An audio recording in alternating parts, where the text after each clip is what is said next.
बिस्मिल्लाहिर्रहमानिर्रहीम। अस्सलाम वालेकुम class. I hope you all are doing well और अपने लेक्चर्स आप लोग सुन रहे होंगे। ये हमारा सेकंड लास्ट लेक्चर है। वैसे आज के लेक्चर में इसे कंप्लीट हो जाना चाहिए था, लेकिन मैं आपको, क्योंकि मेरे लेक्चर्स बहुत छोटे बना रही हूँ ताकि आप लोगों को समझने में आसानी हो। ऑनलाइन सिस्टम है क्योंकि फ़र्स्ट टाइम इंट्रोड्यूस हुआ है और आप भी ज़ाहिर बात है इसमें नहीं हुआ, ठीक है। तो इसमें हम थोड़ा सा ये है कि फ्रेंकल्स एक्सरसाइजेस की सिर्फ हमने डेफिनेशन पढ़ी थी कि उसकी डेफिनेशन पढ़ी थी कि कैसे जिस तरह इन कोऑर्डिनेशन अगर हो गई है प्रोड्यूस, ठीक है, कोई नर्वस सिस्टम का कोई इशू है, जैसे कि हम सेरिब्रल हमने सेरिबेलर इश्यूज़ पढ़े थे, ठीक है। उसका कोई लीजन है, उसके बाद एटेक्सिया और जो उसके सिम्टम्स डेवलप हुए हैं, तो किस तरह इन कोऑर्डिनेशन हमें ये यूज़फुल है ये एक्सरसाइजेस, ठीक है। और ताकि जो आपकी जो डेली एक्टिविटीज़ हैं वो स्मूथली दोबारा वो कोऑर्डिनेटेड मैनर में हो सकें, ठीक है। हमने ये थोड़ा सा पढ़ा था इसके बारे में। तो आज हम उसकी टेक्निक्स वगैरह देखेंगे, पोजीशनिंग वगैरह देखेंगे और नाउ लेट्स गेट स्टार्टेड। अच्छा, मैं सोच रही हूँ कि जब ये पूरा हो जाएगा, जिस तरह कल ये वाला सारा ख़त्म हो जाएगा आपका, मैं एक्सरसाइजेस भी बीच में जो इसका लास्ट लेक्चर है वो डाल दूँगी। मैं कह रही हूँ कि एक दफ़ा कोई ऐसा लेक्चर में भी मैं ऐसा बनाऊँ कि पूरे हम इस जो चैप्टर को है रिवाइज़ कर लेंगे। दो ये इतना डिफ़िकल्ट चैप्टर नहीं था, मैंने हर चीज़ को बहुत एक्सप्लेन करके कोशिश की है कि आप लोगों को समझ आ जाए इसके अंदर, ठीक है। ज़ाहिर बात है जो क्लास फिज़िकली जब हम प्रेजेंट होते हैं उसमें कोई और बात होती है, ठीक है, और ऑनलाइन सिस्टम में कोई और बात होती है, ठीक है। तो मैं कह रही हूँ कि ऐसा कर लेंगे, ठीक है। और आपकी इसमें रिक्वायर्ड नहीं है, लेकिन मैं आपको चाह रही थी कि कुछ आपको कोऑर्डिनेशन टेस्ट्स बताए जाएं, जैसे फिंगर टू नोज़ है, ठीक है, ये जो आइज़ क्लोज के साथ जो ठीक है, रोम्बर ये टेस्ट वगैरह हैं, ठीक है, इनके बारे में मैं आपको बताऊं। तो मैं इसका सोच रही हूँ कि इसको करने के बाद एक दफ़ा फुल इसका जो है ना आपका मैं मतलब एक दफ़ा ब्रीफ कर देंगे, एक लेक्चर यानी कि छोटा सा कोई लेक्चर बनाओ, उसके अंदर सारा जितना हमने पढ़ा है जस्ट उसे सिर्फ ब्रीफ कर दें। फ्रेंकल्स एक्सरसाइज, ठीक है, एक न्यूरोलॉजिस्ट था हेनरीच फ्रेंकल, उसने ये इंट्रोड्यूस करवाई थी। उसने कैसे एक दफ़ा उसके पास क्या हुआ कि जो पेशेंट को एग्जामिन कर रहा था, while examining a patient with ataxia observe the patient's poor performance of the finger to nose test. ये बेसिकली कोऑर्डिनेशन टेस्ट होता है कि आपने अपने हाथ ये फिंगर को नोज़ पे लेके जाना है, ठीक है, फिर वापस फिंगर पे लगाना है, फिर फिंगर से नोज़ पे लेके जाना है। ये टेस्ट होता है कोऑर्डिनेशन टेस्ट। क्योंकि इस तरह की टर्म्स बीच में यूज़ हो रही हैं, तो मैं आपको फिंगर टू नो ये जो कोऑर्डिनेशन टेस्ट है इनके बारे में भी कुछ बता दूँगी। कुछ टेस्ट आपको मतलब प्रिपेयर स्लाइड करके उसमें आपको समझा दूँगी, ठीक है। तो उसने ये देखा, तो उसने इनके इस चीज़ में इन कोऑर्डिनेशन देखी, तो उसके जहन में आया कि नहीं, मुझे इस पर काम करना चाहिए, और फ्रेंकल्स एक्सरसाइज उसने इंट्रोड्यूस करवाई, ठीक है। और जो पेशेंट थे, ठीक है, किसके ऊपर जो टेबिस डॉर्सेलिस जो पेशेंट जिससे उनसे सफ़र कर रहे थे, ठीक है, उनके ऊपर, ठीक है, बेसिकली इसने क्या की, ये फ्रेंकल्स एक्सरसाइज उसके ऊपर बेसिकली बनाई थी। टेबिस डॉर्सेलिस मैंने वैसे आपको बताया था, लेकिन इसका मैंने दोबारा भी यहाँ पे लिख दिया है। क्या है, a slow degeneration of the sensory neurons that carry afferent information, ठीक है। The degeneration nerves are in the dorsal column of the spinal cord and carry information about person's sense of position, vibration and discriminative touch, ठीक है। ये मैं पहले भी आपको बता चुकी थी, लेकिन मैंने फिर इधर दोबारा भी इसे डाल दिया है, ठीक है।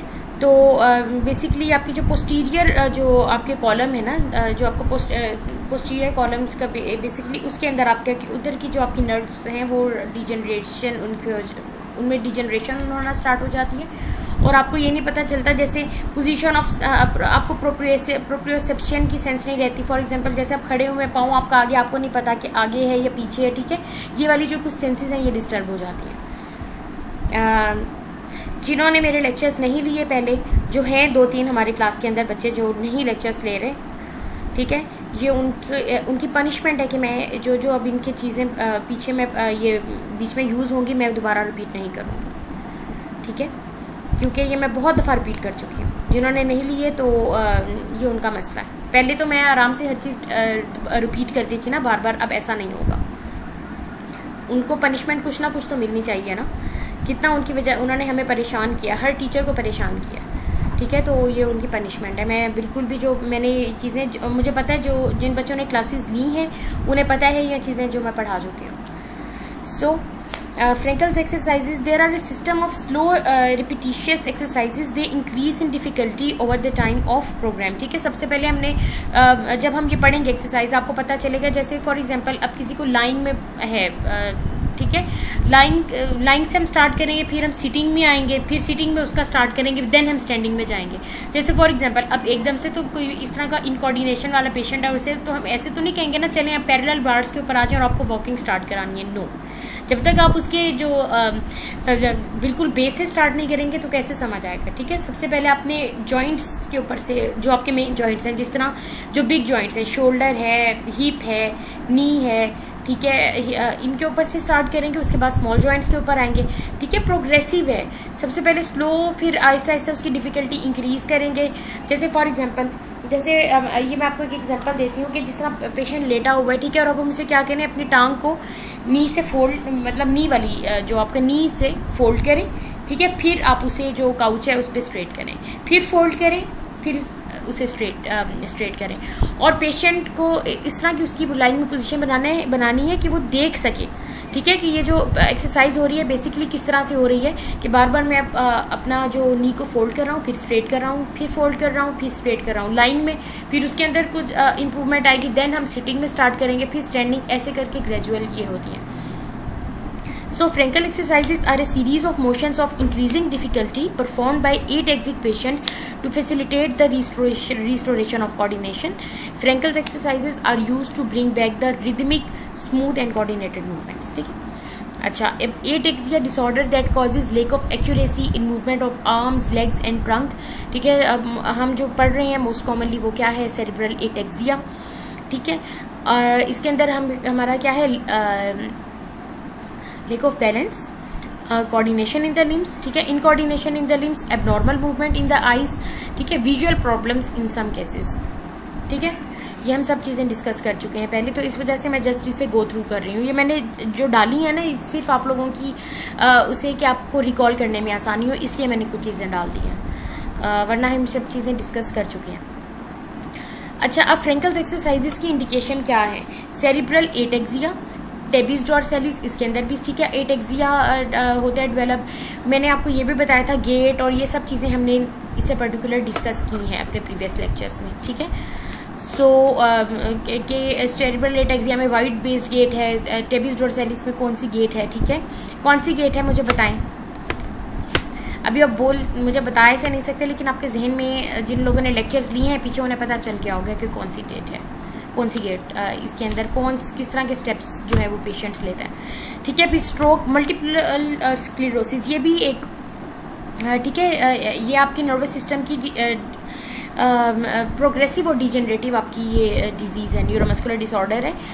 इसमें क्या होता है, जो माइलिन शीथ है ना, बेसिकली जो आपकी स्पाइनल कॉर्ड और उसमें माइलिन शीथ होती है, ठीक है, बेसिकली वो क्या हो जाती है, उसकी डिस्ट्रक्शन स्टार्ट हो जाती है, तो उसकी वजह से फिर ये सिम्टम्स आते हैं डिफरेंट मल्टीपल स्क्लेरोसिस में, ठीक है। तो इसके अंदर भी वो, ठीक है, फ्रैंकल्स एक्सरसाइजेस उसके अंदर यूज़ की जाती हैं। अच्छा, विल्सन्स डिजीज़ बेसिकली क्या है, आपकी बॉडी के अंदर कॉपर, ये जस्ट मैं आपको थोड़ा थोड़ा बता रही हूँ, ये है कि इंडिकेशन सिर्फ सेरिब्रल एटेक्सिया में, तो हम ये हमारी चैप्टर है ना, ये हम पढ़ रहे हैं कि सेरिब्रल एटेक्सिया में ये जो फ्रैंकल्स एक्सरसाइजेज हैं उनका यूज़ है, लेकिन ये और भी बहुत सी कंडीशंस हैं, ठीक है, जिसके अंदर यूज़ की जाती हैं। ये सारे न्यूरोलॉजिकल हैं। जैसे विल्सन्स डिजीज़ है, उसके अंदर कॉपर की डिपोजिशन आपकी बॉडी में, ठीक है, ज़्यादा एक्सेसिव होने लग जाती है।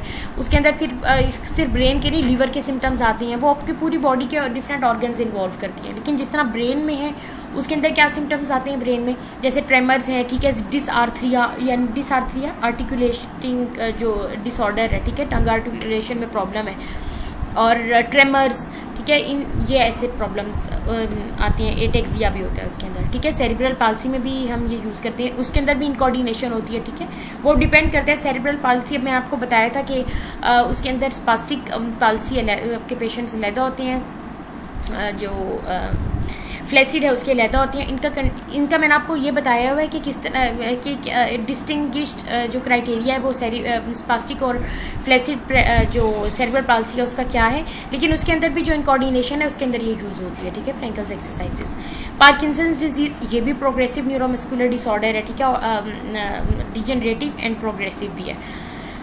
सो इसके अंदर भी यही है कि पेशेंट जो होता है उसके अंदर क्या है, ट्रेमर्स आते हैं, ठीक है, और ये जिस तरह इनकोऑर्डिनेटेड मूवमेंट्स होती हैं, ठीक है, ये वाली बेसिकली ये डिफरेंट कंडीशंस हैं जिनके अंदर फ्रैंकल्स एक्सरसाइजेस जो है वो यूज़ होती हैं, ठीक है। अब एम ऑफ टेक्निक क्या है कि voluntary control of movement by using sense of sight, sound and touch after loss of kinaesthetic sensation, ठीक है।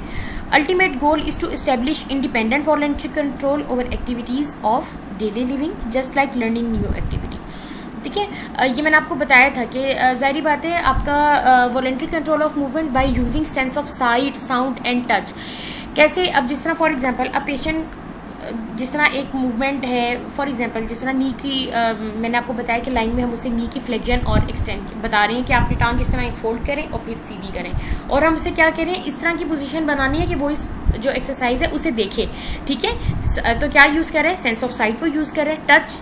अब साउंड क्या, हम उसे कमांड दे रहे हैं, ठीक है, कि आप ऐसा करेंगे, आप ऐसा कर रहे हैं, ठीक है, ये कमांड हम उसे दे रहे हैं। और टच, काउच पे क्या है, उसे स्लाइड हो रही है उसकी टांग, ठीक है, फिर वो उसे बेंड कर रहा है नी पर और फिर वो उसे सीधा कर रहा है, वो क्या हो रहा है, ज़ाहिर बात है टच की सेंसेशन भी ये आ रही है ना, ठीक है। तो ये ज़ाहिर बात है आपकी जो आपको मतलब फॉर एग्जांपल काइनेस्थेटिक्स जो सेंसेशन आपको अगर किसी एक भी जिस तरह फॉर एग्जांपल आपको मैंने एक ये भी बात बताई थी कि जैसे फॉर एग्जांपल अंधे होते हैं, ठीक है, जो ब्लाइंड पीपल होते हैं, अब उनके देखिए जो ये आपका ज़ाहिर बात है वो ब्लाइंड होते हैं लेकिन उनकी बाकी जो सेंसेस कितनी तेज़ होती हैं, ठीक है, वो सर्वाइव कर रहे होते हैं ना, बाकी तेज़ होती हैं, ठीक है। अगर एक का लॉस जैसे फॉर एग्जांपल एक सेंस का लॉस है तो अब दूसरी को इतना इन्हेंस कर दें कि उसका वॉलेंट्री कंट्रोल जो है ना उसके अंदर उसे क्या हो, उसे हेल्प आउट हो सके बेसिकली, ठीक है, उसकी कोऑर्डिनेशन में हेल्पफुल हो बाकी जो उसके सेंसेस हैं, ठीक है। सो एसेंशियल क्या है of this technique, concentration, precision and repetition, ठीक है। सो टेक्निक्स अगर हम देखें, positioning, patient is positioned and suitably cloth so that he she can see his her moving limb through out the exercise, ये बात मैंने भी डिस्कस किया, ठीक है। And explain patient about exercise, सबसे पहले हमने उसे बताना है, जैसे फॉर एग्जांपल अब मैं लाइन में उसे करवा रही हूँ कि आपने अपनी टांग को ऐसे फोल्ड करना है, फिर उसे स्ट्रेट करना है, उसे पेशेंट को पहले आप डिमॉन्स्ट्रेट कर देंगे एक्सरसाइज के बारे में ताकि वो अपना एक जहन में एक इमेज बना ले कि ठीक है ऐसे मेरी एक्सरसाइज होने वाली है, ठीक है, और इस तरह पेशेंट का क्या हो जाता है, कॉन्फिडेंस भी इंक्रीज होता है, ठीक है। A concise explanation and demonstration of the exercise is given before movement is attempted to make a mental image of what to do and to gain patient confidence, ठीक है। और जितना आप प्रोग्राम के अंदर जितना पेशेंट के साथ कोऑपरेटिव इस चीज़ में वो मतलब उसके साथ इंगेज रहेंगे, ठीक है, थ्रू योर कन्वर्सेशन और रिगार्डिंग कन्वर्सेशन ऑन ट्रीटमेंट, ठीक है, तो उतना ही ज़्यादा वो ज़ाहिर बात है बूस्टअप होगा उसका कॉन्फिडेंस भी, और उसे होगा नहीं कुछ बेहतर हो जाऊंगा मैं, ठीक है। ये वाकई में ये चीज़ें बहुत इंपॉर्टेंट होती हैं। So patient must give his full attention to performance of the exercise, ठीक है, to make the movement smooth and accurate,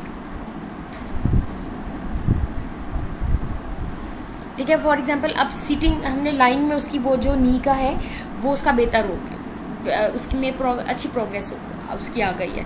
अब हम क्या करेंगे, अब सीटिंग पे शिफ्ट कर देंगे और हमसे कहेंगे आपने अपने नी को बेंड करें, ठीक है, और फिर स्ट्रेट करें, फिर ये एक्सरसाइज हम सिटिंग में उसे करवाएंगे। फॉर एग्जांपल जिस तरह ये है, ये बार बार क्या कर रहा है, अपना पाँव उठा रहा है फिर नीचे रख रहा है, फिर उठा रहा है फिर नीचे रख रहा है, और उसे देख भी रहा है और ठीक है, और सब कुछ मॉनिटर कर रहा है, वेल अवेयर है अपनी जो उसकी मूवमेंट हो रही है।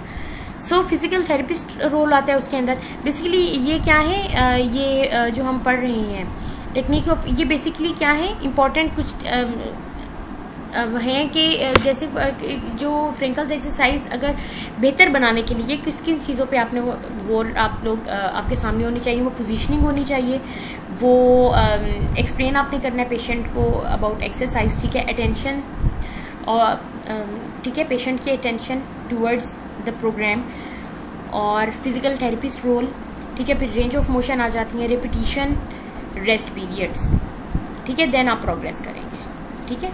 ये बेसिकली ये चीज़ें हैं। Speed of movement is dictated bye physiotherapist bye means of क्या है, rhythmic counting, movement of hands and use of movement, ठीक है। आप मतलब उसे क्या उसे बता रहे हैं बार बार किस तरह आप काउंट कर रहे हैं, आप कैसे स्पीड ऑफ मूवमेंट आप रिदमिक काउंटिंग कर रहे हैं, मूवमेंट ऑफ हैंड के जरिए बता रहे हैं कि नहीं आपकी ये स्लो होनी चाहिए, ये फास्ट होनी चाहिए, ठीक है, या यूज ऑफ मूवमेंट या आप वो खुद परफॉर्म करके बता रहे हैं, ठीक है। ये फिजिकल थेरेपिस्ट का रोल है कि वो किस तरह स्पीड ऑफ मूवमेंट, जाहिर बात है वो उसके उस फिजियोथेरेपिस्ट को पता है कि कितना जो अपने तेज़ी में मूव करना है और कितना आपने स्लो मूव करना है। लेकिन फ्रेंकल्स एक्सरसाइजेस क्या होती हैं, स्टार्ट में स्लो होती हैं, फिर आहिस्ता आहिस्ता इनका हर्डल भी इंक्रीज़ करते हैं हम, मतलब इनमें वो डिफ़िकल्टी लेवल इंक्रीज़ होता है और आहिस्ता आहिस्ता इनकी स्पीड भी इंक्रीज़ होता है, ठीक है। और जो आपका हाई कंट्रोल आपका ज़्यादा किस में होता है, जब आपकी स्पीड स्लो होती है, उसमें आपका पेशेंट के मैं रेफरेंस से बात कर रही हूँ, ठीक है, तब आपका कंट्रोल ज़्यादा होगा, और जब आपकी स्पीड ज़्यादा होती है, जाहिर बात है फिर थोड़ा सा कंट्रोल कम होता है, हो जाता है ना, ऐसे। Range of motion is indicated by marking spot on which foot or hand is to be placed, ठीक है। Repetition till perfect. Exercise must be repeated many times until it is perfect and easy. Then proceed to next difficult exercises. अच्छा, rest periods बहुत important है। हो सकता है कि इससे क्या होता है, पेशेंट फिटीक नहीं होता, और कभी कभी ऐसा होता है कि आपको चेहरे पे उसके साइंस ना नज़र आ रहे हो फिटीक है, लेकिन ऐसे में आपने कैसे जज करना है कि ये जो पेशेंट है इसे थक रहा है, कैसे उसकी जो क्वालिटी ऑफ मूवमेंट है, जाहिर बात है वो उसकी क्या हो जाएगा, इतनी फाइन नहीं रहेगी। जैसे हम ये जो नी की मैंने ये लेग की बात की है कि स्ट्रेट और आपने बेंड करना है, हो सकता है वो उसने एफिशिएंटली ना कर रहा हो, ठीक है। कभी कभी सॉरी बहुत दफ़ा ऐसा होता है कि फटीक के जो साइंस हैं वो आपके मुंह पे नज़र नहीं आ रहे होते, आपके वो पता नहीं चल रहे होते, लेकिन तब आपने खुद जज करना है, ठीक है। और आपका ये जो पल्स रेट है आपका वो इंक्रीज़ हो रहा है, ठीक है, तब आपने जो है ना वो रेस्ट पीरियड्स इस वजह से इंपॉर्टेंट है कि आपके फटीक नहीं होती। अब ऐसे कंटिन्यूली आप उसे कहेंगे नहीं 20 सेट्स कर लो, नहीं, और बंदा थक जाए, ठीक है, आप उसे डिवाइड करेंगे 10 सेट्स, और वो भी आप पेशेंट को देखेंगे कि 10 सेट्स ये मतलब फेवरेबल हैं इस पेशेंट के लिए।